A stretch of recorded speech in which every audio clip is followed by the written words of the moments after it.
Mambo vipi ndugu mpenzi mtazamaji wa One Vision TV, karibu tena, na leo nimeona nifunge safari kuzikata kilomita karibia 19.7 mpaka kuja ndani huko, lakini yote ni Dar es Salaam mpaka kumpata boss ama Tabibu Manyanda. Nikikuita Tabibu unakuwa sijakosea? Hujakosea. Inakuwa ni vizuri zaidi. Iko vizuri tu. Alright, wewe ulijitambuaje kuwa kama wewe ni tabibu, yani unakuwa unatibu watu na kadhalika? Ni kujua naona najua wengine asilimia wengi pia wafahamu, ndo nikajua okay, kumbe hiki kitu hakifahamiki kwa wengine, kwa ndo nikaona okay, ndo hivyo. Labda kuna roho labda ilikushukia nini ukasema hey, kitu inawezekana nini, unaweza ukafanya, labda kuna mababu nini, vitu kama na hivyo. Naona watu wengi wanaamini kupitia njia kwamba mtu labda ana wito fulani hivi ameitiwa kwa sababu ya kufanya hizo kazi. Naweza kusema ndio iko hivyo, kwa sababu kuna baadhi ya vitu ambavyo navionaga vya kawaida, lakini baada ya kuvipresent kwa watu na mbona kama hii sio kawaida. Kuna vitu vingine naamini nikivifanya mimi kama wenzangu nao wanavifanya, nakwambia hii havifanyiki, kwa nikasema okay, sasa hivi nitakuwa siviongei. Kumbe hivi ni vitu vyangu mwenyewe binafsi. Kwa hiyo haikuaga kawaida. Labda ni elimu uliwahi kuwekwa chini ukafundwa ili kuweza kuja kukisaidia kizazi hichi cha sasa hivi?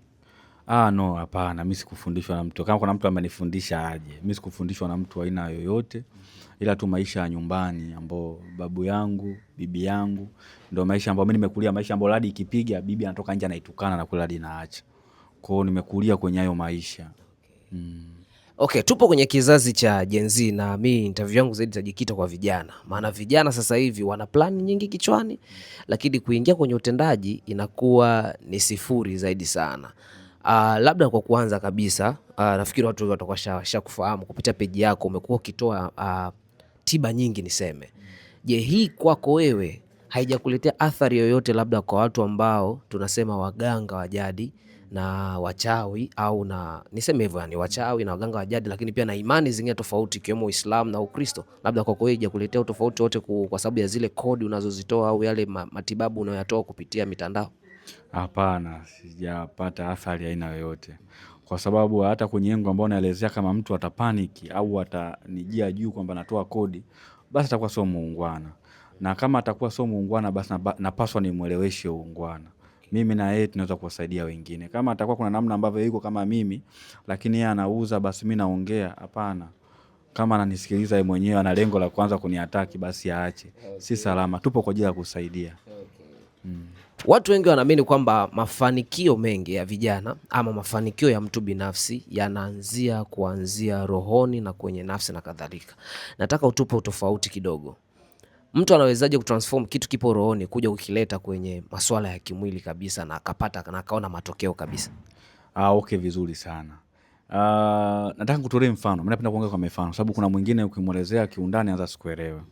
Yuko hapa, mimi na wewe tupo kwenye chumba kimoja au kwenye vyumba viwili, mimi na tumefungiwa. Mimi nikipewa chakula alafu sitaki kula, si ndio hivyo? Yani nimeamua mwenyewe kwamba nataka nife kwa kutokula, nife na njaa. Lakini wewe sisi tumekuamulia kwamba wewe ufe na njaa, kwamba tukupe chakula. Hapa kwa akili ya kawaida nani ataanza kufa? Yule ambaye ameamua mwenyewe? Hapana, yule ambaye ameamuliwa. Okay. Ukiamini kuwa nitapata, ukiamini kuwa mimi ndo nimeamua kwamba asili, basi kuna energy inajizalisha ndani. Kuna mtu sasa hivi kwa sababu anacho njaa imuumi, utapokosa. Yani mtu ambaye ana uhakika wa kula anza kamka asubuhi mpaka saa 5 ajui anakula nini.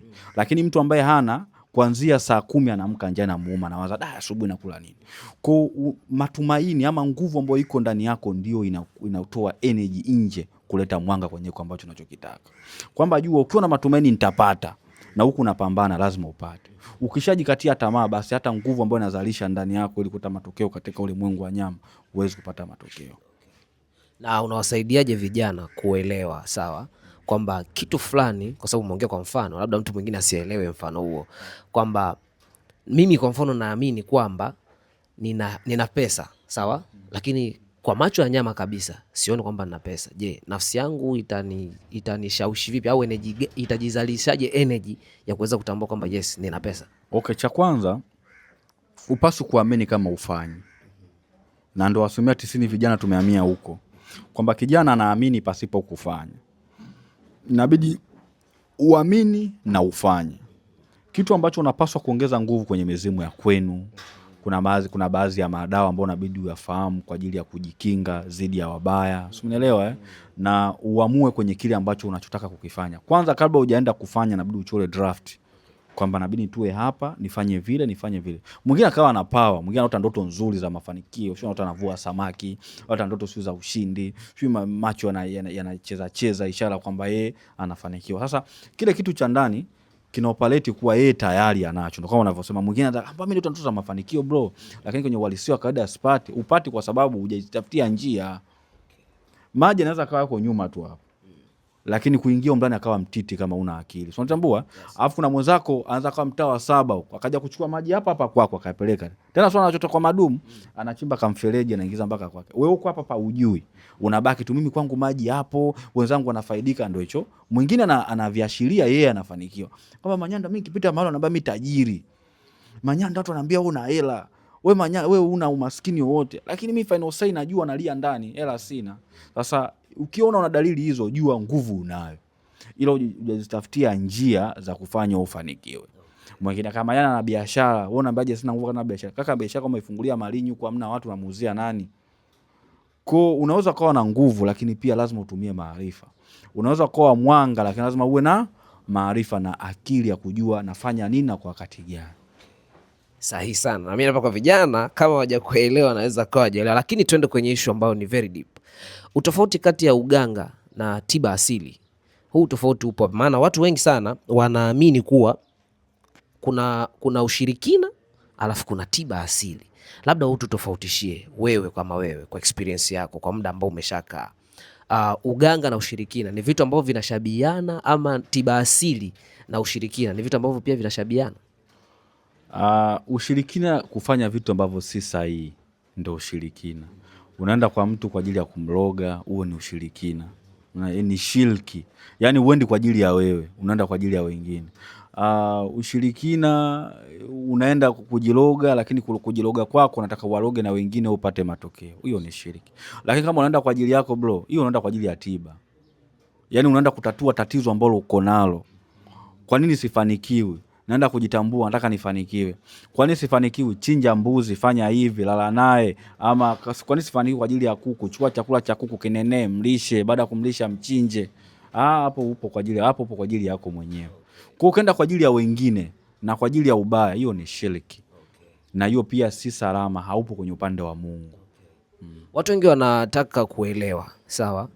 Kwenda kwa mganga ni kufanya ushirikina ama kufanya tiba asili? Kwa mfano, amepita kwenye peji yako, amekutanana na maelekezo, amechukua ile maelekezo amefanya, labda ameona matokeo, au let's say labda hajaona matokeo, lakini tena akaambiwa tena nenda kwa waganga wa kienyeji, ama kule kwa waganga wa kienyeji akamwambia umerogwa. Hii ikoje, labda kutofautisha na tiba asilia kabisa, yani kwa kupitia kile ambacho wewe pia unakifanya? Tiba ni tiba. Tiba unaweza ukaambiwa ukafanya na usipone, kwa sababu dawa pia zinachagua. Unaelewa? Lakini unapoambiwa nenda kwa mganga, hebu swali lako rudie tena. Yaani mtu anakutana na kodi yako umetoa, kwa mfano let's say kuna moja nilipitia kwenye page yako recently hapa, ukawa unaelekeza kuhusu majani ya karanga kama sikosei, kitu kama na hicho, and kuna nyingine pia ukawa umeelekeza kuhusu mikojo. Alafu akaja mtu mwingine akamwambia kwamba no, nenda kwa mganga wa jadi. Sawa? Je, hii kwake yeye anaweza akatofautisha vipi na tiba asilia? Mganga wa jadi ndio hiyo tiba asilia. Yaani tiba inatofautiana na unachokifanya sasa. Yule kama anatumia njia sio sahihi kupitia elimu yake, hapo ni shirki. Lakini kama anafanya kutatua tatizo, utaenda kwake utapona, basi ndio tiba hiyo asilia. Kwa sababu vyote anatoa kwenye miti, anatoa kwenye wanyama. Wote wale sio vitu ambavyo vimeletwa ni vitu ambavyo vimejileta na vilikuwepo. Tumevikuta na tunapaswa kuvienzi viendelee kuwepo. Okay, Manyanda kama Manyanda, wewe changamoto gani umewahi kukutana nayo kwenye hizi issue za tiba asilia labda? Changamoto ambayo nishakutana nayo ambao zinaniumiza na bado naendelea kukutana nazo ni za wagonjwa wao. Unakutana na mgonjwa ambaye unamwona na afya lakini anakuja hapa na kukuruka, ama unapigiwa simu mtu anakuamini, anaamini kwamba yani mtu anatengeneza imani kiasi kwamba anajua Manyanda akisema tu mimi napona. Kwa anakupigia simu akwambia kama Manyanda mimi mama yangu iko hivi. Yani yuko yani unaona yani ametaitiwa, aiwagalie kitu na nakataga sana steam. Na unawasaidiaje? Na nasaidia kulingana na matatizo. Unajua matatizo hayafanani. Kwa kila mtu namsaidia kulingana na tatizo lake. Kwa kama tatizo hili bwana, okay sawa, nenda chooni kachukue kina kina kimfanyia atapona. Hakuna kitu ambacho kinaniumizaga ni iko. Huwa ndo changamoto naonaga ni Mwenyezi Mungu, naombaga watu wanafikaga hapa kwangu wasoge kwenye ile hali mbaya kiasi kwamba mpaka mimi nikakosa la. Okay. Tukiachana na hilo swala la changamoto ambazo umewahi kuzipitia, na naamini mafanikio pia yapo. Sawa. Mimi nataka kujua kwanza, kumekuwa na trending sana recently watu kulalala na nyoka na nini, mara sijui kuna nyoka inatoa pesa labda na vitu kama na hivyo. Wewe kwako vipi? Vijana wengi hawajawahi kukutana na hicho, hawajawahi kukuletea hicho changamoto kwamba mimi nataka utajiri 1 2 3? Wengi sana hao vijana. Utaka sio kama Nyanda namba na nyoka, sio naomba kama Nyanda mezukule. Wapo wengi sana wanafanya hivyo. Lakini Fenosai baada ya kutoka kwangu wanatoka vijana bora ambao wanafanikiwa pasipo hao majoka. Kwa kija kwangu nawaelewesha, okay tunaweza kufanikiwa hivi hivi. Okay kama Nyanda tunafanya. Fenosai wanakuja kama Nyanda, nashukuru. Hata kusema kwenye comment zangu kuna watu wanakuonesha kama Nyanda ile gari imenunua kwa ajili yako. Soma tu kwenye kwenye comment unakuta kuna watu wanashukuru ambao hawajatoa wazazi wao. Na pia licha hivyo kuna wengine washakuja 90% wanakuwa ni Wakongo. Wanakuja kama Nyanda, mimi kama Nyanda nimefanyaga hiki, nimeua mzazi lakini bado sijapata hela. Katika mazingira ya kispirit. Kwa hii ni hatari sana. Kwa mtu anapokuja kwangu sio tu kwa asili ya hela, nipo kwa ajili ya kushauri uishi maisha mazuri kwako. Kwa unapofika kwangu mimi naweza kuwa mwalimu mzuri kwa maisha yako. Gen Z wengi sawa wamekuwa wakitaka mafanikio tena yale ya haraka. Labda wewe kwa ushauri wako ni kipi unaweza kuwashauri wakafanya na wakapata mafanikio mazuri bila kudhuru masuala zima ya kutoa damu na kadhalika na kadhalika? Maana watu wengi huko nje wanaamini kwamba kulala na nyoka, kutoa mzazi kafara, kumwaga damu zisizokuwa na hatia ni kupata mafanikio, kwa sababu wanaona mafanikio kwa watu wengine na kadhalika. Labda wewe unaweza kuwapa elimu gani ambayo inaweza kuwasaidia kwamba kwamba hichi kitu hakiwezekani, unaweza kufanya hivi na hivi na hivi na hivi, watu wakaamini ukapata mafanikio? Kitu pekee ambacho unapaswa kufanya kurudi nyumbani, kuitambua asili yako, kutambua kufanya mizimu ya kwenu na kuamini hiko ambacho unachokiamini iweze kuletea matokeo. Kama una biashara yako, basi niyo hiyo unaweza kutajirika kupitia hiyo biashara yako. Kaka, kuna watu walianza na ice cream kaka. Kana unajua kuambiwa kuna watu walianza na kushona viatu lakini sasa mabilionea. Ni rahisi tu. Lakini kitu pekee ambacho unapaswa kufanya ni utambuzi na kujijua na kutambua kuwa mtu aliyekufa anabakia kuwa mlinzi kwenye maisha yako. Rudi kafanye matambiko nyumbani, utakuja kunishukuru sana. Na labda kuna mtu labda ataka aelewe tambiko ni nini? Tambiko ni kujiorganize na mizimu ya kwenu, kutengeneza njia. Ngoja nikueleweshe kwa hivi, mtu aliyekufa hawezi kukufikia. Yaani hiyo mwanadamu ana ulinzi. Na maana hata jina hawezi kukuvaa tu from nowhere, mpaka limekuvaa limekujua kwamba mtu aliyekufa anabakia kuwa mlinzi, lakini huo ulinzi hata mzazi anapokufa huwa anatamani amfikiage mwanae amsaidie, lakini hana hiyo option ya kufikia wewe. Ila wewe ndio una option ya kutengeneza njia aliyekufa kuwa mlinzi. Sasa unafanyaje? Unafanya matambiko ya kwenu. Kama ni nini? Kama ni matambiko labda babu yako alikuwaga ni mlevi, labda ni kabila fulani, unachukua watani wa kabila ya kwenu, watu watalewa hapa na pombe za kienyeji. Yaani hadi lao, unajua asili tamu So mnakesha usiku, mtachinja wale watani ambao wanamjua babu yako vizuri, utakuwa unatania tania pale, wanaongea kilugha cha mababu yako, fanya matambiko, chinja, safi kabisa. Hapo unatengeneza njia ambayo itakufikia wewe. Labda kuna ule kijana ambaye yeye maisha yake yote ni kanisani, sawa? Ameamini kwamba kanisani anaweza kupata mafanikio na labda akaisahau asili yake. Na kwako wewe umejiita Manyanda African Power, right? Na tunaamini kupitia vitabu pia viliwahi kuandika kwamba Afrika imejaliwa utajiri ambao utajiri huo pia unatokana na mitishamba na vitu vingine kadhalika. Huyu kijana wa kanisani una lipi la kumwambia ili asije akajichanganya kwenye imani mbili tofauti, akaona kama vile huku kwenda kwenye masuala ya asili ni dhambi, ama kwenda kwenye masuala ama kutokufanya masuala ya asili si dhambi? Kwanza kitu pekee ambacho nataka niongee, ujue mwingine yupo kwa ajili ya jamii, kwa ajili mama yangu atanionaje, si baba yangu atanionaje, ni watu ambao nimewaacha nyumbani au nimewakuta nyumbani, wao ndo kwenye hiyo imani. Au unaweza ukaifuatisha. Lakini kitu pekee ambacho inabidi ufahamu kwenye akili yako, Mungu yupo kwenye utendaji. Mungu hayupo kanisani bro. Mungu hayupo msikitini. Mimi ni Muislamu. lakini nakiri Mungu hayupo msikitini. Mungu yupo kwenye miti, Mungu yupo kwenye mito, Mungu yupo kwenye milima. Tulinde vyanzo vya maji, tulinde miti sikatwekatwe, tulinde wanyama. Hawa ndio connection baina ya sisi na ulimwengu. Kwa swala kusema Mungu yupo kanisani, Mungu yupo msikitini, hapana. Ila kama unaona hiyo sehemu ambayo unaweza kupata amani ya moyo, unaruhusiwa kwenda. Mwingine anajisikia raha kwenda kanisani. Lakini jua ukitaka upate matokeo kwenye maisha yako, basi jua lazima urudi kwenye nature. Najua kuna watu watakomenti hapa, mbona mimi nimefanikiwa ujue kuna mafanikio na kuna utajiri. Hii vitu vili tofauti. Mafanikio ni kutimiza yale ambayo unayataka. Naelewa, hata kama mwaka kumaliza salama wewe umefanikiwa. Ndio maana kuna mtu anataka posti ana baisikeli kafanikiwa, alikuwa na ndoto kununua nini? Baisikeli. Alafu kuna utajiri. Utajiri ni kujitosheleza. Yaani umehisi kama umemaliza, una cha kufanya. Pesa ipo tu, unaenda kujilimbikizia. Huo ndio utajiri. Tukirudi nyuma hapa kwenye ambako umesema Mungu hayupo. Let's say labda ili watu wasikukoti vibaya. Unajua kuna watu pia wana tafsiri za wabongo hawachelewi. Unasikia eti Manyanda leo kusema Mungu hayupo. Unaona? Kaza labda ndio kauli za Freemason na nini vitu kama na hivyo. Labda tufafanulie vizuri. Kwa nini unasema kwamba Mungu hayupo na yupo kwenye miti na kadhalika kwenye wanyama na vitu kama na hivyo? Nikutolee mfano mdogo. Yes, mimi inabidi tuvuke hapa, tutoke Dar es Salaam twende Zanzibar. Bidi twende na nini? Tunaenda kwa kupitia boti. Hatuwezi kwenda na gari. Mungu yupo kwenye boti. Mungu yupo kwenye akili bro. Mungu yupo kwenye ukweli. Yaani Mungu hayupo kwenye najaribu kuongea hivi watu waanze kunielewa kwamba Mungu hayupo kwenye miujiza. Tunakuwa na vijana wavivu. Yaani vijana wa designiwa kulaumu hawatoisha kama tusipowaambia ukweli kwa Mungu yupo kwenye utendaji. Mungu akuletee nyumbani. Unaelewa? Lakini tukiwaambia kwamba eti Mungu yuko wapi? Yuko tuendelea kuomba Mungu utapata. Hakuna kupata kama ufanyi. Kwa sijasema Mungu hayupo kwamba hayupo kabisa. No. Mungu yupo kwenye utendaji. Kama uamini Mungu yupo kwenye utendaji, kunywa sumu kama haitokuua. Mtu aje sumu. Kwa akili yako shakupa kwamba hiki ninachokula ni sumu kinaenda kuniua. Huyo ndio Mungu yuko.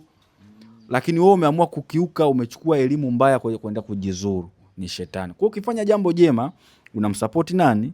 Shetani. Shetani ni wewe mwenyewe sasa. Ukifanya jambo zuri, unamsupport Mungu. Mungu ni wewe, umungu. Watu watatambua uwepo wa Mungu kupitia wewe, watu watatambua uwepo wa shetani kupitia wewe. Mungu hajaja kujitokeza kusema mimi ndio Mungu. Lakini tunamzungumzia kwa sababu ya watu, watu wanatenda mema. Huyu jamaa anajitoa kwa watu, ama kweli Mungu yupo. Huyu jamaa anafanya mabaya, ama kweli shetani yupo. Kwa hiyo Mungu yupo mwa watu. Umungu jitukuze. Lazima ufanikiwe kwenye maisha. Lazima ujue ukweli. Mtoto sasa unamwambia eti omba Mungu, shetani amwambia mwanangu chukua mkaa, funga weka hapa na hapa, mwanga hata kuja. Pale unamtengeneza mtoto kwenye utendaji. Kwa kweli Mungu yupo. Ila akitaka nisaidie lazima nitumie akili. Unaelewa? Lazima nitumie akili. Siwezi kwenda kupanda mbegu sema ambayo mbegu haiwezi kuota. Alafu kwa sababu kuna Mungu basi itaota. No, Mungu ameshamaliza bro. Ndio maana huwezi kukuta mchele unatoka Zanzibar tunaletewa huku. Mchele unatoka huku unaenda wapi? Zanzibar. Japo wanalima sio mwingi. Unaelewa? Uwezo ukatoka Mtwara akatulisha sisi kwa ndizi. Kule korosho watatulisha. Kwa Mungu ameshamaliza nguvu, energy ameweka hapa. Ukitaka hiki nifanya hiki, ukitaka kulima ndizi nenda Mbeya, ukitaka kulima kitu fulani nenda Mtwara, kashamaliza. Ingekuwa nguvu ya Mungu na ameshika, basi mimi na wewe tungefanya nini Mtwara kule, korosho tukazihamishia hapa Dar es Salaam. Kwamba kuanzia sasa korosho zinatoka Dar es Salaam, sio Mtwara tena. Mtwara kalime mpunga. Kule utapanda vitaota, sio kama vyote, lakini haviwezi kuleta matokeo kama mtu ambaye analima wapi? Mbeya. Mungu kashamaliza bro. Okay. Alright. Nataka tuende kwenye chapter nyingine ili tuweze kumaliza kipindi actually. Maana tunaweza tukachukua dakika nyingi na bado tuna time nyingi na wewe tutakuwa tunafika mara kwa mara huko. Sawa? Kuna watu ambao umesema kwamba kuhusu miujiza na kadhalika. Kuna watu ambao wanaamini mpaka leo kwamba kuishi na majini ndio mafanikio kamili. Je, wewe unaamini kwamba mtu akiishi na majini anafanikiwa? Kama anafanikiwa ndio ameshafanikiwa. Usiamini vipi wakati amefanikiwa kana majini. So vijana labda wakisema kwamba mimi naenda kwa Manyanda kupata majini, anapata? Labda majini wazuri wa hili. Mimi kwanza unapokuja kwangu jua unakuja kupata elimu, utaelimishwa. Uzuri hata usiponikuta mimi na vijana wangu ambao wako vizuri, watakuelimisha kwenye kile ambacho unachokitaka. After hapo utapewa kile ambacho kinastahili kupewa ili uzokotea matokeo. Unaweza kuja kwangu na mawazo mabaya lakini ukaambiwa fanya hivi fanya hivi, unafanikiwa. Okay, kwa faida ya watazamaji wangu ambao wamekuwa wakitutazama kwa muda mrefu, nataka wape somo moja ambalo linaweza likawasaidia, kwamba akisema kwamba nahitaji kufanikiwa kwenye 1 2 3, ama dawa fulani kichanganya na hichi na hichi na hichi, ama kitu fulani kichanganya hichi na hichi, napata matokeo fulani na fulani, labda kwa kwa vile utakavyojisikia. Kwa faida ya watazamaji wangu pia. Niwaambie maradhi ama nataka wapate faida, sitaki maradhi. Okay. Okay, faida ya maradhi au faida ya faida kwamba kwa mfano mtu anataka apone, labda ana mikosi, labda anataka kufanikiwa kwenye 1 2 3, labda amekuwa akiona akifanya vitu apate matokeo yale anataka. Kwa mfano mtu labda anafanya kazi ya kuuza biashara, sawa, lakini aoni wateja, let's say kitu kama na hicho. Au labda sasa hivi janga kubwa tulionalo ni watu kupata pesa, labda unaweza kuwapa kodi moja ambayo inaweza kusaidia mtu akasema nikifanya hii na hii nitaona mwangaza wa kupata pesa. Okay. Kitu pekee ambacho nataka niongee ni rahisi tu, ili uweze kufanikiwa kwenye maisha yako, ama kama kuna kitu ambacho unakihitaji, naomba nikushauri rafiki yangu. Pendelea kulala na nguo nyeusi. Pendelea kuamka usiku wa manane na kuomba mizimu ya kwenu. Kaka, utakuja kunipa majibu hapa. Pendelea kulisha kunguru. Unashangaa kunguru hawa. Chukua chakula chako kinenee. Kama utakuta sehemu kuna kunguru, chukua chakula kinenee ambacho unahisi kunguru anakula. Wape. Kaka, kuna nguvu sana kwenye hawa kunguru hawa. Yaani kuna nguvu kubwa sana. Kinenee chakula unachokitaka, kile kinenee, wape kunguru wale. Kupitia biashara yako utafanikiwa rafiki yangu sana. Lakini pia sijakuacha. Kuna ambao watasema kama Nyanda sawa, labda mimi nauza biashara yangu chuma ulete, chukua mtulatula uanike, after hapo utwange unga wake, funga kwa kitambaa chako cheusi, tembea nacho. Kwani atakuwa nacho nani? Najua naogopa kutwa mshirikina. Wewe kiweke tu kwenye nini? Kwenye wallet yako, kwenye kipochi chako. Ukifika kwenye biashara yako, weka kwenye ile draw. Hakuna mwanga yote ambaye ataingia hapo. Hakuna. Ni vitu vidogo tu na vya kijinga, lakini vinaweza kuletea nini? Matokeo. Kwa sababu uvizingatia, lakini unzo unazingatia. Kwa tunaweza tukasema kwamba wote waliofanikiwa wamezingatia asili. Yani ukiona mtu amefanikiwa, bro, pesa ndaki kwa mtu bahati mbaya. Pesa iendi kwa mtu. Ukiona mtu amefanikiwa, basi anajua cha kufanya na maana amefanikiwa. Nimeona moja ya posti yako kwenye page yako, Baraka da Prince. Umesema kwamba umefanikisha Baraka da Prince na amerudi on trending. Labda njia gani zilitumika ili Baraka arudi tena? Maana Baraka kwa kweli alikuwa amezima kama alivyokuwa Mweusi, vile vile alizima kabisa akapotea. Tukawa tumuone kwenye ramani, lakini through wewe ameweza kufanikiwa na kurudi tena kwenye ramani. Labda hili unaweza kulikaje sawa? Tunaweza tukajuaje kwamba Baraka alifanyaje? Alikuja kuchinja mbuzi huko au? Baraka anajua, au mengine hawezi kuzungumzwa, lakini tu ukweli Baraka mpaka mmemsikia Baraka anajua. Na maana nasemaga hivi, hakunaga uchawi pasipo kufanya. Ukiona mtu amefanya na amefanikiwa, basi yeye ndo amefanya afanikiwe. Unaelewa? Na hata akasema umezungumzia hapa suku chinja, labda amechinja maana amefanikiwa. No. Hayo mengine mtu anaweza kuyazungumza kwamba labda mimi kaongea Manyanda mimi nachinja. No. Hivi vingine unawapa tu elimu, lakini huwezi kuzungumza wewe kama ndo muda wao unafanya ama ufanye. Lakini kitu pekee ambacho kaniwaambia, hata kama ukiwa na nguvu, kama unafanya vitu sio, huwezi kuleta matokeo kwenye maisha yako. Kumbaka Baraka mnamuona basi ana nguvu na anaweza. Mimi niseme tu ngoma ya Zamunda iko YouTube, video mkaitazame pale. Asante sana. Shukrani sana, nimefurahi kuongea na wewe. Asante sana.